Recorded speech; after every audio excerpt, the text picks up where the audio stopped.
Hi friends, രാവിലെ ഉറക്കം എണീറ്റ് വന്നപ്പോൾ അത്ര നല്ല മൂഡിലൊന്നും അല്ല കേട്ടോ. നല്ല വയറുവേദന ഉണ്ട്. അപ്പോൾ അതിനനുസരിച്ചുള്ള പ്രിപ്പറേഷൻസേ ഉള്ളൂ. അപ്പോൾ രാവിലെ തന്നെ ദോശ ഉണ്ടാക്കി. അപ്പോൾ ചമ്മന്തി ഉണ്ടാക്കാൻ ഞാൻ മടിച്ചു. അപ്പോൾ അതിന് പകരം ഞാൻ പെട്ടെന്ന് തട്ടിക്കൂട്ടി ഒരു മുളക് ചമ്മന്തി ഉണ്ടാക്കി. പിന്നെ കോഫി, ചൂടോട് പാല് തിളപ്പിച്ച് കോഫി ആക്കി. അപ്പോൾ കോഫി രാവിലെ കുടിക്കുമ്പോൾ തന്നെ ഇച്ചിരി ഒരു ആശ്വാസം കിട്ടുമല്ലോ എന്ന് കരുതി കോഫി ആക്കി. അത് കഴിഞ്ഞ് മോളുടെ ടിഫിൻ പാക്ക് ചെയ്തു. കഷ്ണം കഷ്ണമായിട്ട് മുറിച്ചാണ് ഇട്ട് കൊടുത്തത്. സ്പൂണും വയ്ക്കണമെന്ന് പ്രത്യേകം ടീച്ചർ പറഞ്ഞിട്ടുള്ളതുകൊണ്ട് അതും വെച്ച് കൊടുത്തു. അപ്പോൾ അവൾക്ക് കഴിക്കാൻ എളുപ്പമായിരിക്കും.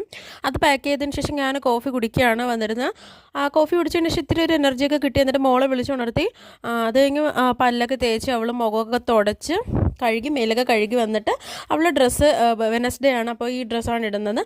അത് ഞങ്ങളെല്ലാം കഴിഞ്ഞ് അവളെന്ത് സെറ്റായിട്ടുണ്ട്. എല്ലാം ഇട്ട് സ്പ്രേ വരെ അടിച്ചു, എല്ലാം സെറ്റായി. ഷൂ ഒക്കെ ഇട്ട് പുറത്തോട്ട് ഒരു ഓട്ടം ഓടി. വാൻ വരാൻ സമയം 7:30 അങ്ങനെ അത് അവൾ വെയിറ്റ് ചെയ്ത് നിൽക്കുകയാണ്. ആ പട്ടി ഇതേ നമ്മളെ കത്തി കിടപ്പുണ്ടായിരുന്നു. പിന്നെ വാൻ വന്ന് അവൾ കയറ്റിയിട്ട് അപ്പത്തുള്ളൂ. ബൈ.